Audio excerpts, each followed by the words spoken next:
Tom, to people who do not know, Tom is a part of GEM Consortium in charge of ethics in Work Package 7, and also in general, a person to go to for all kinds of advices because he's a wise man. Tom is a professor of politics and philosophy at the head of Interdisciplinary Ethics Research Group and head of Interdisciplinary Ethics Research Group at PICE. He was RCUK Global Uncertainty Leadership Fellow from 2013 to 2016. He was also Tang Chung Visiting Professor in Philosophy at the Chinese University of Hong Kong. He was also John Ferguson Professor of Global Ethics and Director of the Center for the Study of Global Ethics, University of Birmingham.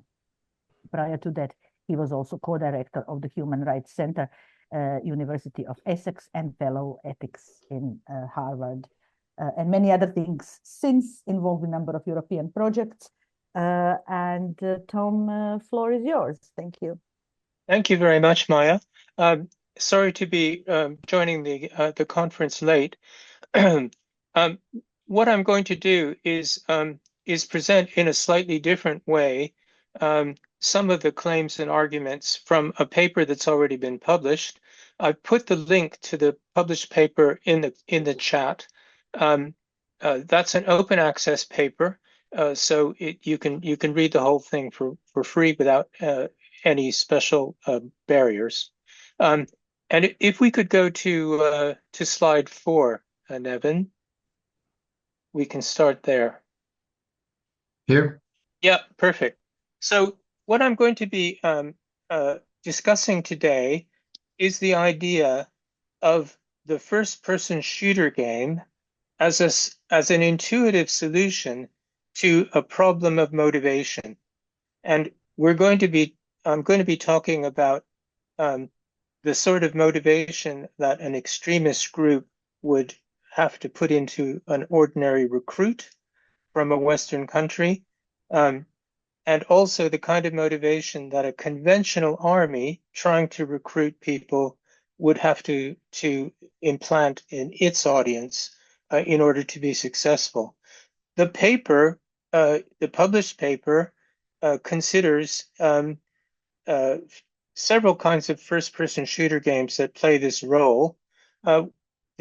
The first-person shooter game developed for conventional military recruitment is America's Army. That was put out in 2002. And the first-person shooter game that might be relevant to extremist recruitment is Special Force, the Hezbollah video game in its two versions, Special Force 1 and 2. So most of what I've got to say will be sort of seeing how these first-person shooter games might be understood and how different they are from what you might think, so to speak. So we can start with this slide, which I've taken from a paper by Schills and Verhaag in 2017. This describes the kind of audience, young audience for extremism, not video type audience necessarily, but just a general audience for extremism among young people based on interviews that were done in Belgium. And they identified a kind of audience for extremist recruitment that was broadly, young in teenage or early 20s, single males. These males tended to be isolated in more than one sense. They were isolated in the sense of not having much of a social life, and they were isolated too in not having much of a romantic life. They belonged to groups that were either marginal or had reduced status. And some of that status can be gathered from the grievances that seem to motivate them, according to Schills and Verhaag. So there were some Muslim participants that had grievances inherited from their parents. They thought of themselves as a kind of oppressed group globally, but also within Belgium. And then there were other young people who belonged to the white working class, so to speak, who felt that their their group was losing status and losing status to immigrants. The kind of story that's become very familiar through populist parties at the time. So there was some empirical support for these people being among the targets for extremist recruitment. Not necessarily recruitment using videos or online material, but just recruitment that might be person to person. So we go to the next slide. So when I say that a first-person shooter game might be regarded as a solution to a problem of motivation, I think we're talking about how you get people to overcome certain gaps in motivation.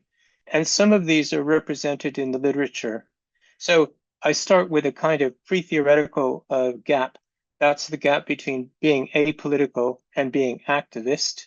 That's a well-known gap in empirical political science about apathy and political activism and how you get from one to the other. Then there are gaps that are discussed within the literature on extremism. The paper by Moskalenko and Macaulay is a paper that queries the idea that there's a kind of conveyor belt that takes people from activism to radicalism. It shows that people are not kind of seamlessly moved on this conveyor belt from activism to radicalism. By activism is meant, people who are willing to demonstrate and come out in public for a cause, as opposed to people who are willing to break the law for their cause. It's not easy to get people to move from one group to the other. In Schills and Verhaeghe, there's a similar gap between being a radical, that is, taking a position that is discussable but very much outspoken, and then moving toward an attitude according to which a position can be defended through violence and needs to be defended through violence. So you can think of extremism as having to move people from activist to radical, from radical to extremist. And if the medium for radicalization is online, one also has to move from activity within the virtual world, like taking positions anonymously in chat groups, and then real world violence. So these are obstacles to recruitment, if you see what I mean, motivational obstacles. And there are further obstacles that are sort of circumstantial or institutional. For example, there's the legal prescription of membership in extremist groups. That's a big obstacle to recruitment. Then there's the possible irreversibility of extremist affiliation, that once you've affiliated yourself to an extremist group, you can't leave without being an enemy of that extremist group.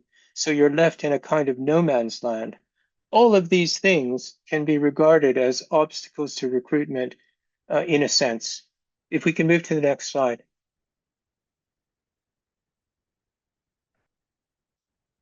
So I'm suggesting that a first-person shooter game is a format that enables some of these gaps in motivation to be overcome, because they take people, admittedly virtually, from nothing to involvement in sort of virtual violence. So people who've never been involved in any kind of killing or anything are imaginatively immersed with no preliminaries in a game in which the methods of achieving objectives are killing. And they're able, through these games, to play military roles, which they might never have played before. They might be able to acquire skills which are useful to extremist groups. They acquire teammates, and they can acquire in-game status through becoming very adept at some of the military skills that are inculcated. So these are valuable. The first-person shooter format lends itself then to overcoming some of these gaps that that I've talked about. If we go to the next slide, Nevin. Yeah, this is just a further elaboration of how it might help with motivation. One of the things that's mentioned here is that adopting this military role might uh, solve a problem for people who are isolated, including romantically isolated. This is where you get this kind of incel theme, that if people feel that they're neglected by women, maybe adopting this military role is their idea of how you become attractive to women. These might be some of the motivational factor that makes first-person shooter games attractive to isolated men. And of course, there's the possibility of acquiring a kind of social group.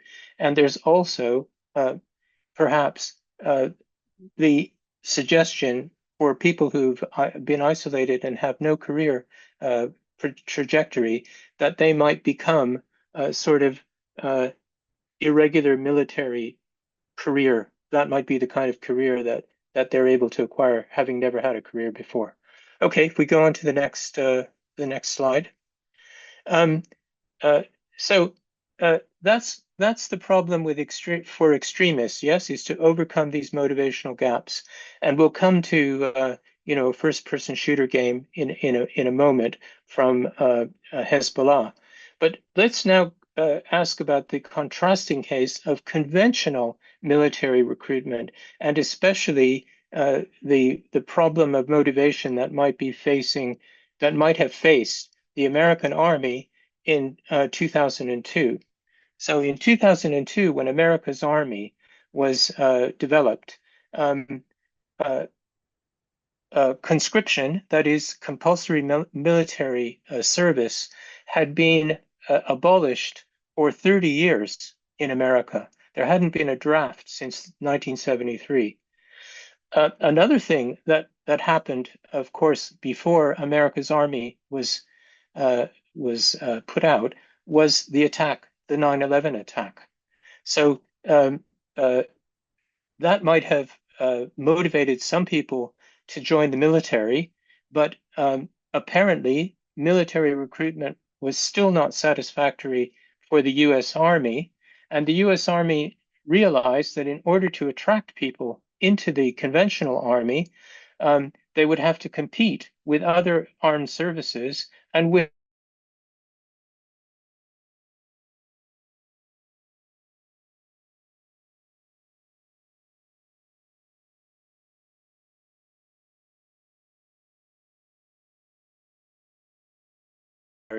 the people that were being addressed in 2002 when America's Army was developed were people who were recognized by the military as having a digital life. And this made them very different from previous target groups for recruitment. So if you look at these as obstacles to conventional military recruitment, the first-person shooter game again recommends itself, but not for quite the same reasons as it would to extremists. If we can go on to the next slide. So what America's Army does is it it gives people a first-person shooter experience. It's supposed to be an extremely realistic depiction of the use of some weapons, and not just individual weapons, but weapons systems.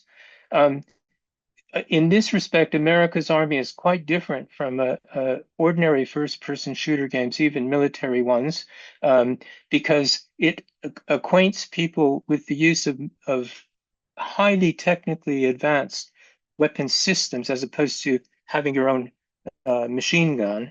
And it also it even gives people instruction in how to use the Javelin missile and other very sophisticated weapon systems. What's more, it always asks people to participate in tasks that are team tasks. But as many people who've commented on America's Army have noted, one of the things that is constraining what's done in the game is the rules of engagement of the American Army.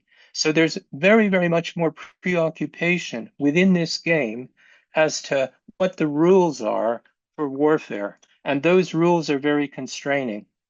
In addition to, the rules of engagement, the rules for actually using weapons, there's also a background leadership code, a leadership code that's drawn from officer training in the United States Army, and those values of the leadership code are inculcated alongside the game playing. In addition, there's very, very explicit medical training, which indirectly rubs people's noses into the effects of war, the injuries that are felt in war. So, can we go to the next slide? 5 minutes, Tom. Okay, I won't take long. So, in other words, the first-person shooter game is not a kind of the America's Army shooter game is not a game that tells you that says forget all your inhibitions, go to it, kill as many people as you can, uh, uh, uh, pile up the bodies, do all of that sort of stuff. It's a very constrained game. And if you break the rules of engagement, you quickly get thrown in the brig. And if you get thrown in the brig more than once, you're not able to play the game anymore. So there's a lot of respects in which instead of busting taboos, that is making people less inhibited and overcoming these gaps in motivation, it's doing the opposite. It's actually talking about war, but introducing inhibitions. Okay, if we can go on, Nevin.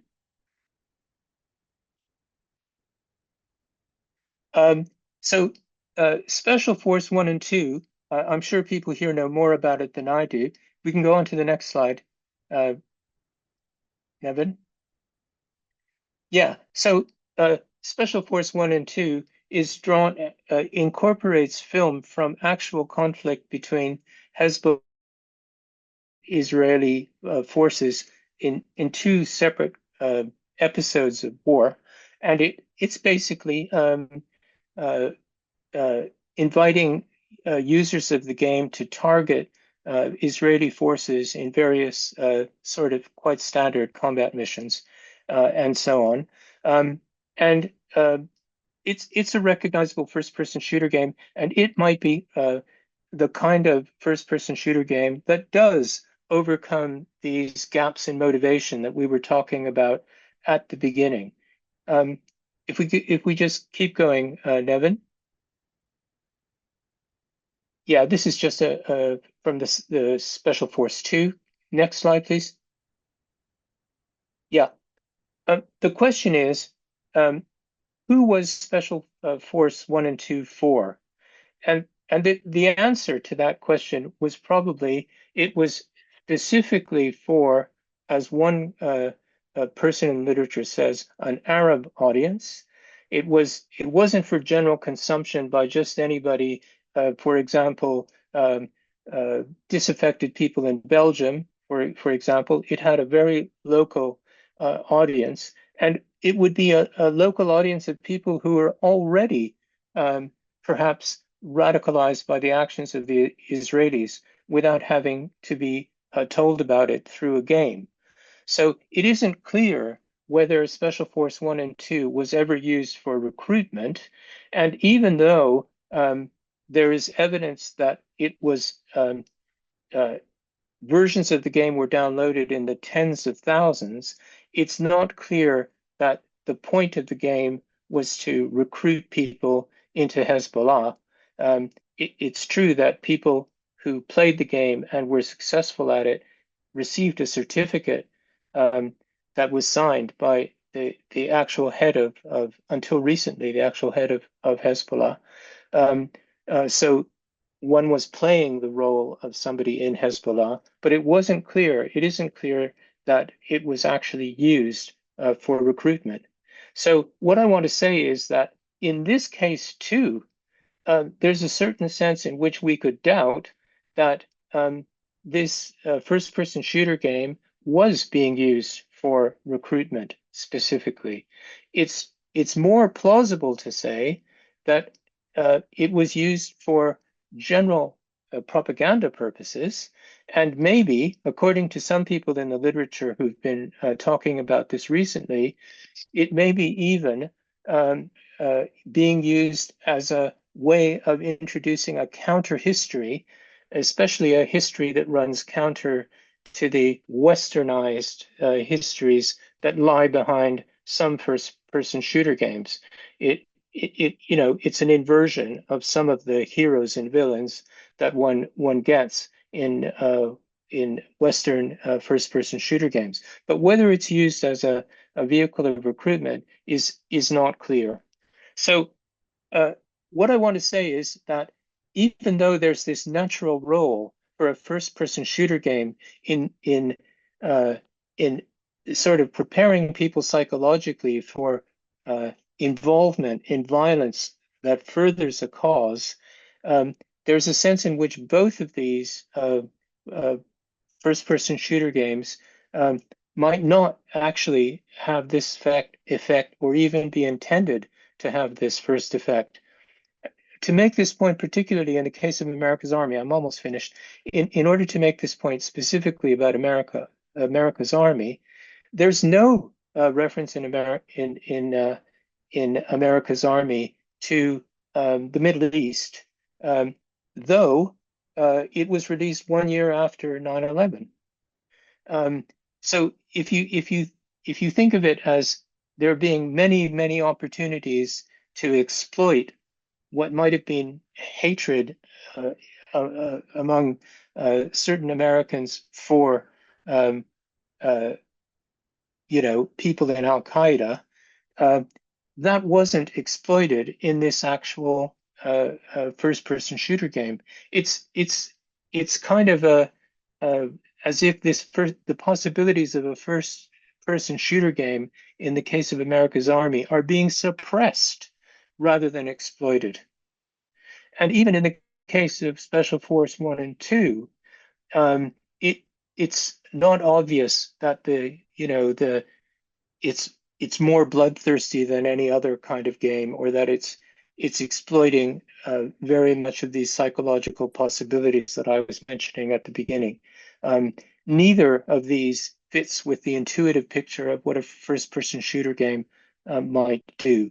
So that's really the pitch that I'm making in this paper, that there's a natural way of thinking about first-person shooter games as taboo busting, as inhibition busting vehicles, and these expectations, or this way of thinking about first-person shooter games, is kind of undercut by the actual uses of them. Maybe they're not for recruitment. Maybe they're only for propaganda. Maybe they're being used for what's called in literature normalisation. That's to say, they're being badged in ways that enable people to recognize them as part of a pre-existing part of culture and not as something that's foreign to a culture. But they're not particularly being used to wear people's inhibitions down and make them into mindless, bloodthirsty militants. That's the pitch. The argument in the paper, of course, is a lot more reserved than that.